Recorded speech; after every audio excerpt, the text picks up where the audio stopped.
अस्सलाम वालेकुम class, I am your teacher Ramiza Tehseen. जैसा कि आपको पता है हम लोग सेकेंड ईयर का चैप्टर नंबर 4 कर रहे हैं, जिसमें हम लोग नॉर्मलाइजेशन को डिस्कस कर रहे हैं। प्रीवियस लेक्चर में हम लोगों ने नॉर्मलाइजेशन की फर्स्ट फॉर्म देखी थी NF1। आज हम लोग डिस्कस करेंगे NF2। ठीक है, अब हम देखते हैं कि NF2 सेकेंड नॉर्मल फॉर्म। तो हमें पता सेकेंड नॉर्मल फॉर्म में पहले हम लोगों ने पार्शियल डिपेंडेंसीज को रिमूव करना है, देन हम लोग सेकेंड नॉर्मल फॉर्म कर सकते हैं। तो पार्शियल डिपेंडेंसीज को पहले डिस्कस करेंगे कि पार्शियल डिपेंडेंसी हमारे पास क्या होती है। जी, सबसे पहले हमारे पास जो क्वेश्चन आएगा कि पार्शियल डिपेंडेंसी हमारे पास क्या है।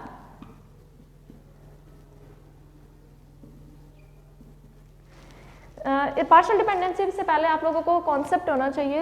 लाइक मेरे पास डेटाबेसेस के अंदर ये एक टेबल है, ठीक है। टेबल मतलब रिलेशन है डेटाबेसेस के अंदर। अब मैं ना स्टूडेंट की इंफॉर्मेशन स्टोर करवा रही हूँ। मेरा रिलेशन नेम है स्टूडेंट। इसमें मेरे पास जो रोल नंबर है, student name and section, roll number is in a primary key. Why? Because it uniquely identify a student.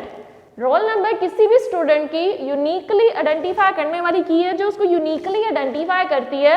आप रोल नंबर के थ्रू किसी भी स्टूडेंट को यूनिकली आइडेंटिफाई कर सकते हो। क्यों? हर एक स्टूडेंट का अपना रोल नंबर होता है, किसी एक स्टूडेंट का रोल नंबर रिपीट नहीं करता। फॉर एग्जाम्पल भाई, मैंने आयशा को कॉल करना है, मैं आयशा को कॉल करूंगी, मेरे सामने 5 लड़कियां आ जाएंगी जो आयशा है, ठीक है। तो मुझे कैसे पता चलेगा मुझे कौन सी वाली आयशा चाहिए? और अगर रोल नंबर 2 पे भी आयशा है, 4 पे भी आयशा है, 5 पे भी आयशा है, मैं रोल नंबर 2 को कॉल करूंगी तो मेरे पास वही आयशा आएगी जो मुझे चाहिए, ठीक है। तो मतलब मेरा जो रोल नंबर है वो मेरे डाटा को यूनिकली आइडेंटिफाई कर रहा है। बेशक इधर आयशा जितनी मर्जी हो, ठीक है, लेकिन रोल नंबर उनको डिफरेंशिएट कर रहा है, उसको यूनिकली आइडेंटिफाई कर रहा है कि 2 वाली आयशा कोई और है, 4 वाली आयशा कोई और है, 5 वाली आयशा कोई और है, ठीक है। तो रोल नंबर मेरा क्या है? प्राइमरी की। और जो प्राइमरी की हो आपको पता है उसको टेबल के अंदर अंडरलाइन किया जाता है, जो आइडेंटिफाई कर रहा है कि ये टेबल के अंदर आपकी क्या है? प्राइमरी की।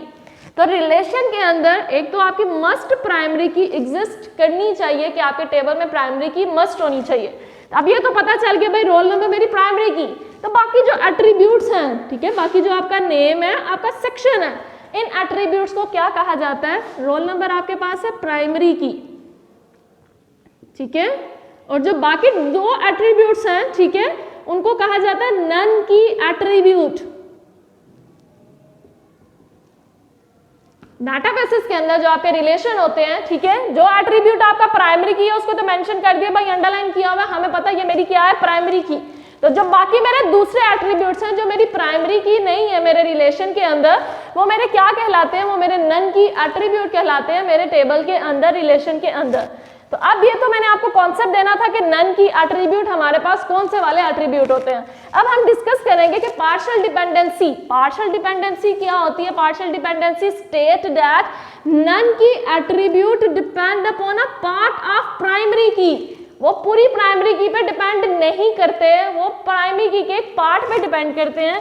भाई पार्शियल डिपेंडेंसी क्या कहती है? Non key attribute depend upon part of primary की।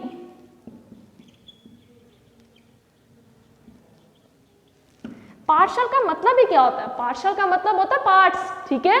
तो इसमें पार्शियल डिपेंडेंसी कौन सी डिपेंडेंसी? ऐसी डिपेंडेंसी जिसमें हमारे नन की एट्रीब्यूट प्राइमरी की के एक पार्ट पे डिपेंड करे, टोटली प्राइमरी की पे डिपेंड नहीं करें। लाइक मेरे पास ये एक है, ठीक है, एक रोल नंबर मेरे प्राइमरी की है, एक मेरे पास रजिस्ट्रेशन आईडी प्राइमरी की है, 2 प्राइमरी की है। तो मेरा जो नेम और सेक्शन है ना वो मेरे इस पे डिपेंड कर रहा है, मेरे रजिस्ट्रेशन आईडी पे, रोल नंबर पे डिपेंड नहीं कर रहा, ठीक है। तो चाहिए तो इनको ये था कि non key attribute fully depend करें प्राइमरी की पे, उसके किसी एक पार्ट पे डिपेंड ना करें। तो जब मेरा ये नेम एंड सेक्शन सिर्फ मेरी रजिस्ट्रेशन आईडी पे डिपेंड कर रहा है, मतलब वो किसी एक पार्ट पे डिपेंड कर रहा है, तो इधर जो डिपेंडेंसी आएगी वो डिपेंडेंसी हमारे पास कौन सी होगी? Partial dependency. A partial dependency states that non key attributes depend upon a part of primary key. कि हमारे रिलेशन के अंदर जो नन की एट्रीब्यूट होते हैं वो कि प्राइमरी की के एक पार्ट पे डिपेंड कर रहे होते हैं, फुली डिपेंड नहीं कर रहे होते। तो ऐसी सिचुएशन जिसमें नन की एट्रीब्यूट सिर्फ की प्राइमरी की के पार्ट पे डिपेंड करें, उस सिचुएशन को कहा जाता है पार्शियल डिपेंडेंसी। ठीक है, तो पार्शियल डिपेंडेंसी का कॉन्सेप्ट आपका क्लियर हो गया। अब इसमें फिर हम लोग अब देखते हैं कि नेक्स्ट फॉर एग्जाम्पल आपके पास ना चले मैं आपको एक एग्जाम्पल के तौर पे भी करवा देते हैं जी। आपके पास दो टेबल्स हैं, ठीक है, एम्प्लॉय आईडी, या आप एक ही कर लें जरा, मेरे पास एक एम्प्लॉय के नाम का टेबल है, ठीक है, उसके जो एट्रीब्यूट्स हैं वो मेरे पास है employee ID, name and department name and salary course title. ठीक है, salary course title and date completed.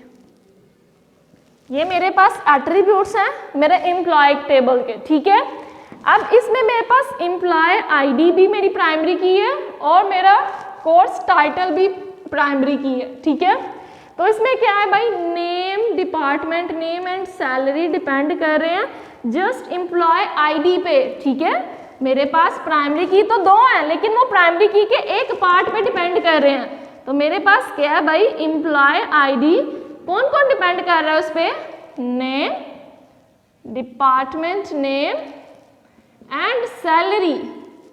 ठीक है, ये तीनों एट्रीब्यूट्स, ये नन की एट्रीब्यूट्स जो हैं डिपेंड कर रहे हैं किस पे, प्राइमरी की के पार्ट पे। ठीक है, तो ऐसी सिचुएशन हमारे पास क्या आती है, ऐसी सिचुएशन हमारे पास पार्शियल डिपेंडेंसी आती है जिसमें हमारे पास नन की एट्रीब्यूट्स जो होते हैं वो किसी एक पार्ट पे डिपेंड कर रहे होते हैं, फुली डिपेंड नहीं कर रहे होते प्राइमरी की पे। प्राइमरी की इधर हमारे पास कितनी है, दो है, इसको चाहिए था इन दोनों पे डिपेंड करे, बट वो इन पे सिर्फ एक इस सिचुएशन पे डिपेंड कर रहा है एम्प्लॉय आईडी पे। ठीक है, उसके एक पार्ट पे। तो ऐसी सिचुएशन, ऐसी डिपेंडेंसी को क्या कहा जाता है, पार्शियल डिपेंडेंसी कहा जाता है जी। इसके बाद हम लोग नेक्स्ट डिस्कस करते हैं। अब पार्शियल डिपेंडेंसी का कॉन्सेप्ट तो क्लियर हो गया कि पार्शियल डिपेंडेंसी हमारे पास क्या होती है। ठीक है, ऐसी सिचुएशन, ऐसी डिपेंडेंसी जिसमें नन की एट्रीब्यूट्स डिपेंड कर रहे होते हैं प्राइमरी की के एक पार्ट पे। ठीक है, तो ये आ गया पार्शियल डिपेंडेंसी। अब उसके बाद सेकेंड नॉर्मल फॉर्म को देखते हैं कि पार्शियल डिपेंडेंसी को तो हमने डिस्कस कर लिया, सेकेंड नॉर्मल फॉर्म में क्या किया जाता है।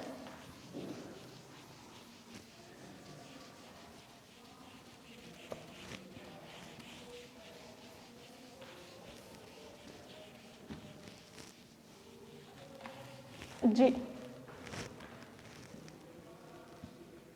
Second NF, second normal form क्या कहती है, सेकेंड नॉर्मल फॉर्म कहती है नन की एट्रीब्यूट्स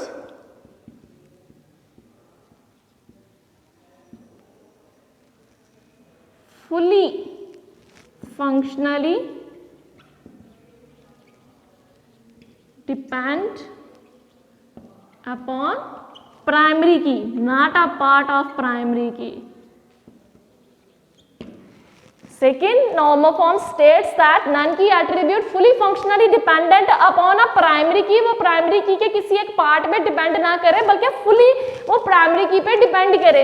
लाइक मैंने आपको पीछे एक एग्जांपल दी जिसमें क्या था, आपके पास एम्प्लॉय का था कि एम्प्लॉय में हमारे पास कौन कौन इस पे डिपेंड कर रहा था, एम्प्लॉय आईडी था, नेम था, और थर्ड वाली चाहिए हमारे पास,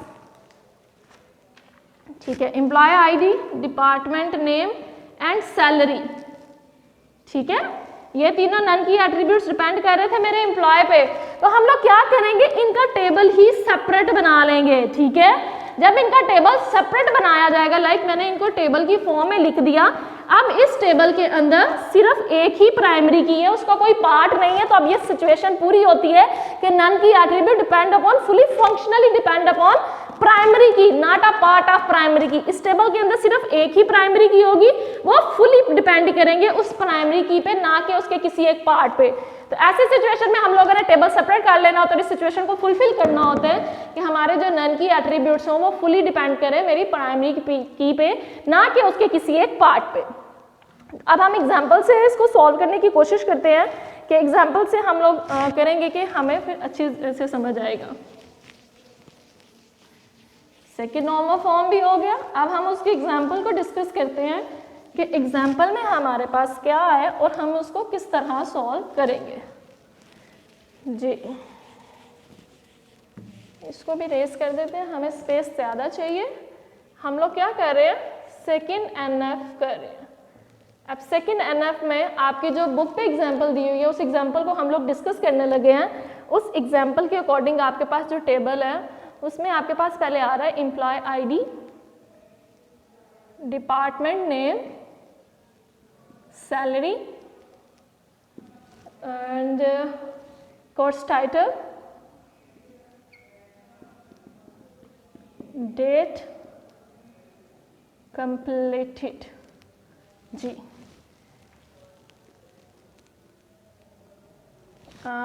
एम्प्लॉय आईडी के बाद हमारे पास इधर नेम भी आ रहा है, इसको फिर किस तरह मेंशन करेंगे भाई। ठीक है, इधर नेम और डिपार्टमेंट नेम एंड सैलरी। जी, अब ये हम टेबल ड्रॉ करते हैं, होपफुली कि इन टेबल्स में हमारा डाटा आ जाए। जी, अब ये क्या है इसको देखते हैं भाई। 100 अहमद मार्केटिंग, सैलरी 25,000, एडवर्टाइजिंग 19/06/2006। ये आपके पास एक टेबल, ठीक है, एक रो आ गई आपके पास। अब सेकेंड वाली रो में again 100 Ahmed marketing 25K, survey 10/09 and 2006।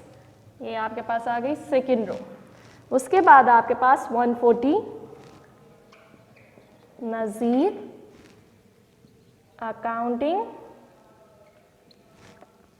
19,000, MS excel and 12/08 and 2007।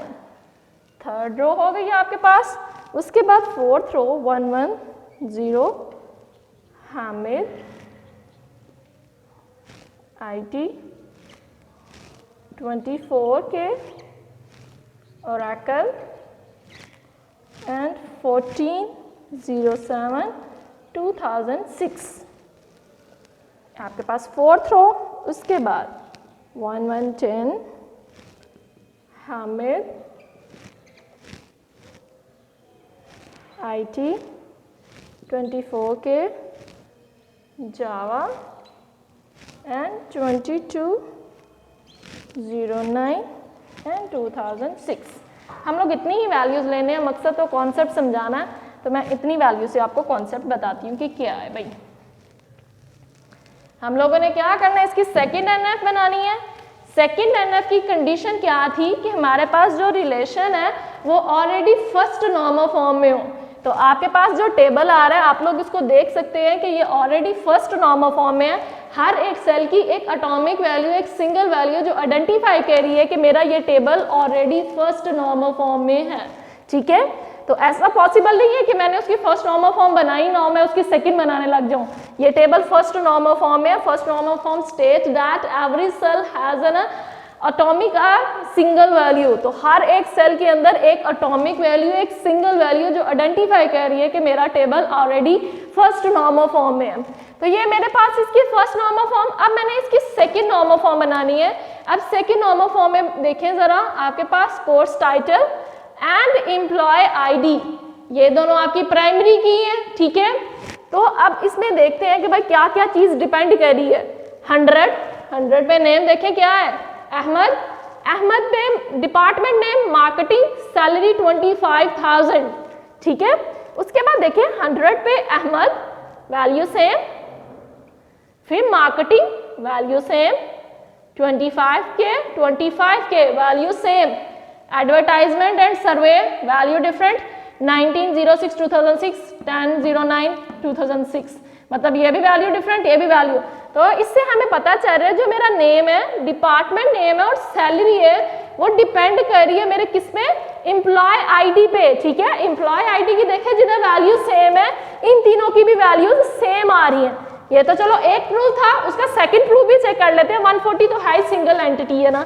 उसके बाद 110 देखें, 110 पे हामिद आईटी 24K, अगेन 110 पे हामिद आईटी 24K, ये वैल्यूज डिफरेंट, मतलब ये मैच नहीं करी। तो ये अप्रूव हो गया है कि जो इसका नेम है, डिपार्टमेंट नेम और सैलरी है वो डिपेंड कर रहे हैं, किस पे डिपेंड कर रहे हैं, मेरे एम्प्लॉय आईडी पे डिपेंड कर रहे हैं। मतलब ये तीन नन की एट्रीब्यूट, ये तीनों नन की एट्रीब्यूट प्राइमरी की के एक पार्ट पे डिपेंड कर रहे हैं। तो पार्शियल डिपेंडेंसी तो यही थी इस टेबल के अंदर, मतलब पार्शियल डिपेंडेंसी है। पार्शियल डिपेंडेंसी में क्या है भाई, इसमें देखें जरा, एक है आपके पास एम्प्लॉय आईडी, ये एक आपकी प्राइमरी की, कौन कौन से नन की एट्रीब्यूट इस पे डिपेंड कर रहे हैं, उसका name, department name and salary, name, department name and salary, ठीक है, ये इस पे डिपेंड कर रहे हैं। तो मैं क्या करूंगी, इनका टेबल एक सेपरेट बना लूंगी। तो अब इस टेबल के अंदर सिर्फ एक ही प्राइमरी की होगी, मतलब उसके पार्ट वाला कॉन्सेप्ट तो खत्म हो गया। तो ये तीनों none key attributes fully depend करेंगे प्राइमरी की पे, ठीक है, ना कि उसके एक पार्ट पे। बाकी पीछे हमारे पास क्या रह जाता है, course title and date completed, ठीक है। तो आपके पास date completed non key attribute है, ठीक है, वो मेरे पास रह गया भाई डेट कंप्लीटेड। तो इनके साथ क्या आ जाएंगी, मेरे पास टेबल के अंदर जितनी भी प्राइमरी कीज होंगी वो एज इट इज आ जाएंगी।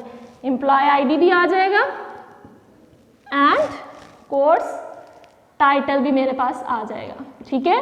तो इन तीनों का एक सेपरेट टेबल बनेगा जिसमें नन की एट्रीब्यूट मेरे पास होगा, डेट कंप्लीटेड और एम्प्लॉय आईडी और कोर्स टाइटल मेरी प्राइमरी की बन जाएंगी। इनका मैं एक सेपरेट टेबल बना लूंगी, ठीक है। अब इस सेकंड टेबल में मैंने एम्प्लॉय आईडी को अगेन क्यों लिखा, ताकि मैं इन दोनों टेबल्स में रिलेशनशिप क्रिएट कर सकूं।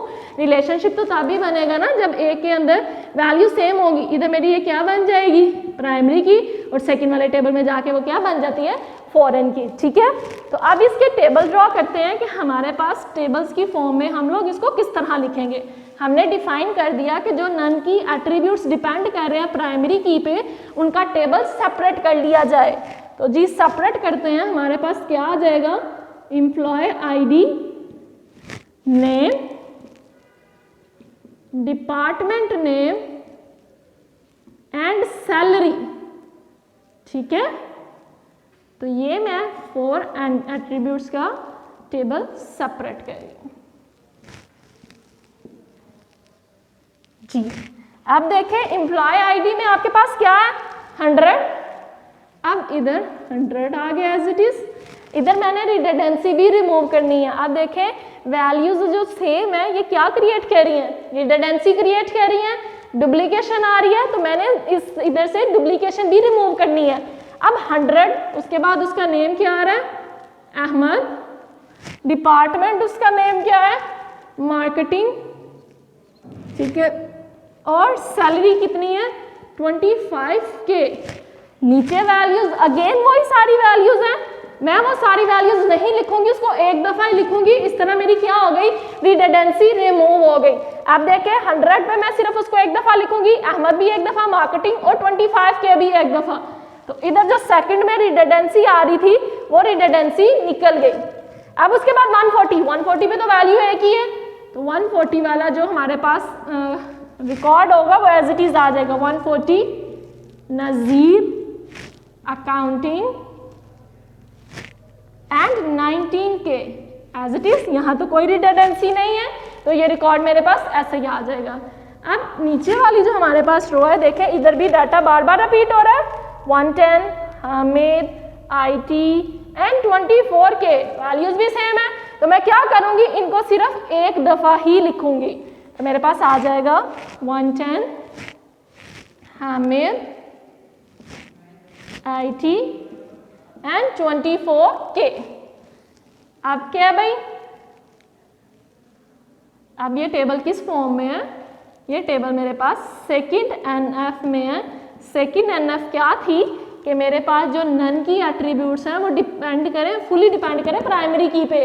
तो इधर देखें आप, आपके जो नन की एट्रीब्यूट्स हैं वो प्राइमरी की पे डिपेंड करें, ना कि उसके किसी एक पार्ट पे।